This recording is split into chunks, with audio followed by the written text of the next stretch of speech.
नमस्कार, आप देख रहे हैं फास्टर प्लस न्यूज़ और इस समय हमारे साथ मौजूद है, बातचीत करने के लिए जुड़ेंगे हमारे चैनल के साथ बड़े ही तेज नेता और युवाओं के सीने पे कहा जाता है कि इनका नाम लिखा हुआ रहता है। युवा जो है सबसे पहले अगर किसी को पुकारते हैं, किसी काम की ज़रूरत पड़ती है, कोई आवश्यकता पड़ती है, सबसे पहले कोई नाम आता है तो नाम आता है अमरनाथ यादव जी का।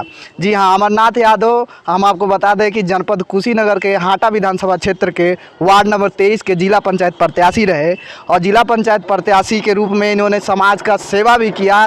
कोरोना काल से लेकर के ऐसी जो भी आपदाएँ आती हैं या फिर जो भी व्यक्ति ऐसा लगता है जिनको इनकी आवश्यकता होती है, सबसे पहले पहुँचे हुए होते हैं। ऐसा जनता का कहना है सर। हम जानते हैं, थोड़ा सा बातचीत करेंगे। बहुत बहुत स्वागत है नेताजी। जी सर, मैं सभी लोग को, सभी जनता को या पूरे उत्तर प्रदेश के सभी युवाओं को या सभी माता बहनों बुजुर्गों को सबको मेरे तरफ से प्रणाम है, नमस्कार।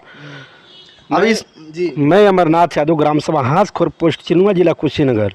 मैं कुछ दिन पहले जो चुनाव हुआ था जिला पंचायत का, मैं वार्ड नंबर 23 ब्लॉक सुकरौली से मैं एक प्रत्याशी था और उस क्षेत्र में वार्ड नंबर 23 में सबसे कम उम्र के मैं प्रत्याशी रहा और युवाओं के दिल में मैं बसने वाला हूं। अगर एक बार मुझे 12 बजे रात को अगर कोई युवा लड़का अगर मुझे कॉल कर दे तो वहां समय से जो समय वो चुना रहता है लड़का, उस समय से पहले अगर सबसे पहले कोई व्यक्ति क्षेत्र का जाता है तो अमरनाथ यादव सबसे पहले जाके वहाँ उपस्थित होता है। यदि हमारे क्षेत्र के किसी भी ग्राम सभा से किसी का जनाजा उठता है तो सबसे पहले कंधा उठाने वाला मैं अमरनाथ यादव उपस्थित रहता है और उस जनाजे को मैं उस मंजिल तक पहुंचाने का काम करता हूं जहां तक मेरा प्रयास और दावित्व रहता है। चूँकि आप जैसा बता रहे हैं कि सबसे पहले आप चले जाते हैं नेताजी, लेकिन सच्चाई देखा जाए कि वार्ड नंबर 23 के आप प्रत्याशी रहे, आप चुनाव लड़े, लेकिन चुनाव में वो सफलता नहीं मिल पाई जो मिलनी चाहिए थी। कारण क्या समझ में आया सर? क्या लगा कि सर कहाँ चूक हुई? जी, ऐसा है कि देखिए, सब विधानसभा जो भी ये चुनाव जो भी होता है ये हम लोग के हाथ में तो नहीं है। ये सब भाई सरकार के हाथों में है, क्या करना है क्या कैसे नहीं करना है ये उन लोग के हाथ में। हमारा तो चुनाव लड़ने का मकसद नहीं था, बस मेरा अंदर यही एक प्रेरणा है, मेरे दिल में यही मेरा दिल कहता है, गवाही करता है कि मैं एक समाज सेवा करूंगा। मैं चुनाव लड़ने का मकसद नहीं था, लेकिन हमारे क्षेत्र से युवाओं के आवाज़ आ रही थी कि अमरनाथ भैया आप एक चुनाव लड़िए, हम आपके साथ रहेंगे। मैं बच्चों के या अपने क्षेत्र के बुजुर्गों को आवाज़ आ रही थी कि अमरनाथ बाबू आप चुनाव लड़िए, हम आप लोग के साथ रहेंगे, भरपूर सहयोग करेंगे। फिर मैं एक बार वो किया, मतलब अपना पर्चा दाखिला कराने के लिए मैं तरस रहा था कि मैं एक बार पर्चा दाखिला करा के मैं क्षेत्र में उतरूँ और मैं चुनाव लड़ूँ या न लड़ूँ, मैं क्षेत्र में हमेशा रहूँगा। जब तक मेरा जीवन साथ देगा मैं क्षेत्र में रहूँगा और जितना मेरा सहयोग करने लगा, जितना मेरे अंदर क्षमता रहेगी, मैं उतना समाज सेवा करने के लिए हमेशा के लिए मैं तैयार रहूँगा। जी, जैसा कि आपने बताया भी और हमें देखने से भी लग रहा है कि आपका उम्र बहुत ज़्यादा नहीं है, लेकिन हम ये जानना चाहेंगे कि आप समाज सेवा किस उम्र से शुरू कर दिए नेताजी? कब से आप जो है लोगों के बीच में जाने लगे और उनकी समस्याओं को देखने लगे? जी, कहना चाहिए कि तो सबसे कम उम्र में जब 10-12 साल का था, जब मैं विद्यालय में पढ़ा करता था, तभी से मैं संत पुष्पा इंटरमीडिएट कॉलेज का छात्र हूँ। मैं वहाँ जब भी पढ़ता था क्लास लीडर बनाया जाता, क्लास मॉनिटर हमको बनाया जाता था और मैं जब भी कहीं पढ़ा हूँ तो क्लास मॉनिटर के रूम में मैं कार्य किया हूँ, जिसमें मैं आजमगढ़ माँ वैष्णो माँ शारदा देवी पॉलिटेक्निक कॉलेज से, और उसमें जब चुनाव हुआ करता था जिसमें मैं सबसे प्रथम अगर किसी का योगदान किसी भी प्रकार रहता था तो मैं अमरनाथ यादव। मैं धीरे से मैं जमीनी स्तर से यह समाज सेवा करते आया हूँ। बहुत अच्छा सहयोग हमें जिस विद्यालय में रहा हूँ उस विद्यालय के सभी प्रधानाचार्य या बड़े बाबू हों या डायरेक्टर हों, सबका हमको बहुत सहयोग मिलता है, बहुत ज़्यादा सहयोग मिलता है। देखा जाता है सर कि युवा जो है वो नौकरी के लिए पढ़ाई भी जारी रखते हैं और पढ़ के नौकरी पाना चाहते हैं, लेकिन आप तो राजनीति में आ गए। राजनीति एक युवा क्यों कहते हैं लोग कि राजनीति सबसे गंदी चीज़ है, और राजनीति में युवाओं को आना चाहिए कि नहीं, ये बता दीजिए। जी, आना चाहिए। ऐसा है कि सब लोग जानते हैं कि सबके पास सब कुछ रहता है, लेकिन यदि पॉलिटिक्स नाम की चीज़ अगर अंदर ना हो ना, तो आगे के कवर उठाने के लिए अगल बगल के कुछ ऐसे लोग पड़े हैं जो आपको कवर उठाने में काफ़ी दिक्कत का सामना करना पड़ता है। साथ ही साथ पॉलिटिक्स बहुत ही ज़रूरी है। अगर आप तेज तना नहीं रहेंगे तो इस क्षेत्र में कुछ ऐसे, अब मैं तो नाम नहीं लेना चाहूँ, जात बिरादरी में नाम नहीं लेना चाहता हूँ, अभी हाल में राजस्थान में घटना घटी है कि एक दलित एक छोटे बिरादरी के लड़के को एक मटका के पानी पीने से उसका हत्या कर दी गई। तो मैं उस पर भी मुद्दा उठाना चाहता था, लेकिन कुछ कारणवश हम नहीं जा पाए उतना दूर। लेकिन मैं यहाँ ज़रूर मैं कहना चाहूँगा, और इसमें बहुत भारी मैं रैली निकालने वाला भी हूँ आटा में। और मैं यह भी बताना चाहता हूँ कि मैं पढ़ाई भी अपना अभी भी करता हूँ और समाज सेवा भी करता रहूँगा। और जो भी हमारे उम्र के मेरे साथ जो भी लड़के रहते हैं, मैं उन लोगों को कहता हूँ कि अपनी पढ़ाई करिए। अगर पढ़ाई में कोई भी दिक्कत आती है तो आप हमसे एक बार सहयोग लेने का कृपा करें, मैं हमेशा आपके साथ खड़ा रहूँगा। नाम आपका अमरनाथ यादव है जी। और कहते हैं लोग उत्तर प्रदेश में कि जाति की राजनीति होती है। जी, जी। मतलब आप समाजवादी पार्टी से आने वाले हैं क्या अगला चुनाव? नहीं नहीं, मैं किसी पार्टी से नहीं आने वाला हूँ। मेरी सब पार्टी है, मेरी सब धर्म है। बस मेरा यह मकसद है, किसी भी जात बिरादर का हो, किसी भी पार्टी का हो, यदि उसको किसी प्रकार का सहयोग अगर चाहिए, अगर उतना मेरे लायक रहेगा सहयोग करने वाले, तो मैं जात धर्म कोई क्या बोला जाता है कि कोई पार्टी में नहीं देखूंगा। जहाँ तक मेरे अंदर क्षमता रहेगी, मैं वहाँ तक उनका सहयोग करने में सक्षम रहूँगा।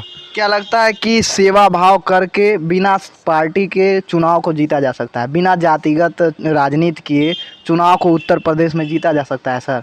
जहाँ तक सच्चाई है, लोग कहते हैं कि यहाँ पे जातीय राजनीति होती है, जाति को देख के वोट किया जाता है और पार्टी को देख के वोट किया जाता है। कहाँ तक सच्चाई है, इसमें क्या कहेंगे? जी, सबसे बड़ी चीज़ है कि मैं अपने आप को अकेले कदम नहीं उठा सकता हूँ।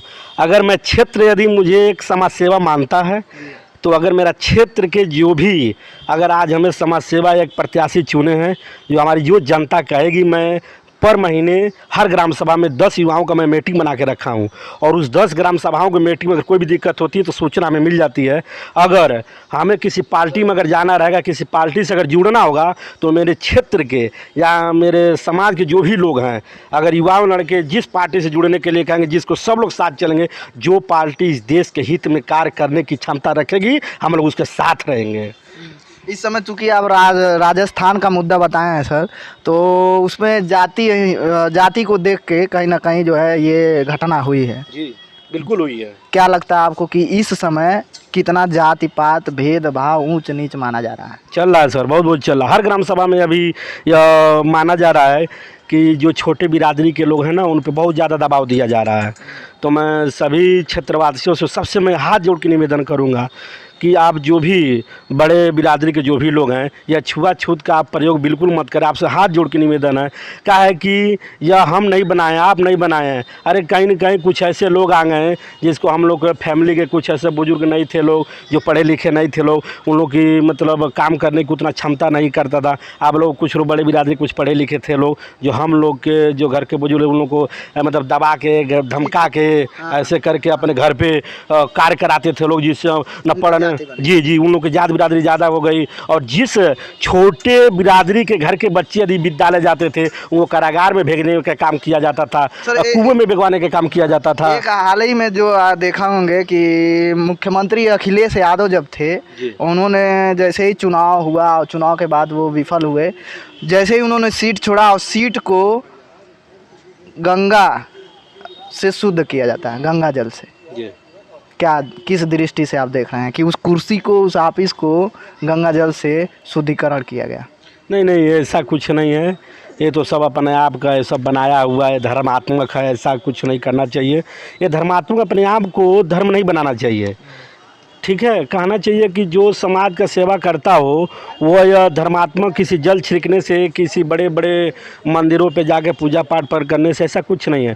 सबसे बड़े भगवान तो कहा जाता, हम लोग भी पढ़े हैं, सबसे बड़े भगवान माना जाता माता पिता के। यदि आप सेवा करें तो पूरा तीर्थ यात्रा, पूरा धाम घूम के चले। अगर माता पिता का आप सम्मान नहीं करते हैं तो किसी काम का नहीं है। ये छुआछूत सब, ये सब गलत है। आप सबसे पहले प्राथमिकता बनती है कि आप अपने से बड़ों का सम्मान अगर करने को सीख गए, अपने माता पिता को सम्मान करना सीख गए, तो इस दुनिया की सब कुछ चीज़ आप हासिल करने को जान गए, आप बहुत ऊंची मंजिल तक जा सकते हैं। यह मेरा प्रेरणा है, मेरा कहना है। जी, तो नेताजी अभी जो वार्ड नंबर 23 का चुनाव, उसमें क्या हालचाल है? क्या लोगों के बीच में आप जा रहे हैं तो क्या रुझान आ रहा है? क्या बातचीत चल रही है? लोगों के बीच में क्या खलबली है अगला चुनाव को लेकर? ये तो जनता के ऊपर डिपेंड करता है। और रह गई बात कि मैं समाज सेवा लगातार मैं करता रह रहा हूँ। बस मेरा यही मंशा था कि मैं एक बार चुनाव लड़ूं, पर्चा दाखिला करूं और मुझे एक ही वोट मिलता, मेरे घर से ही मिलता, तो हमें सीख मिल जाती कि हमारे क्षेत्र में कहीं न कहीं मैं गलतियां किया था कि मुझे एक ही वोट मिला। लेकिन मैं ऐसा नहीं, मेरा क्षेत्र करेगा, मेरे साथ ऐसा नहीं कर सकते हैं लोग। बस समाज यदि मेरा क्षेत्र मुझे लड़ाने की क्षमता रखे तो मेरे साथ खड़ा है, तभी मैं खड़ा हूँ। और आने वाले समय में यदि पिछड़ी रहा, सम्मान रहा, तो मैं जिला पंचायत का चुनाव लड़ूंगा। अगर जनता आशीर्वाद देगी तो मैं उसका भी सेवा जीवन भर करने के लिए मैं तैयार रहूँगा। चलिए, धन्यवाद नेताजी, आपने इतना समय दिया। तो ये देख सकते हैं कि पूर्व में प्रत्याशी रहे वार्ड नंबर 23 के प्रत्याशी अमरनाथ यादव जी, और अमरनाथ यादव जी से बातचीत हुआ। बड़ा ये अच्छा भाषा और शैली है इनकी, बातचीत करने के दौरान पता चला। ऐसे ही खबरों को देखने के लिए जुड़े रहें हमारे चैनल के साथ, देखते रहें फास्टर प्लस न्यूज़। धन्यवाद।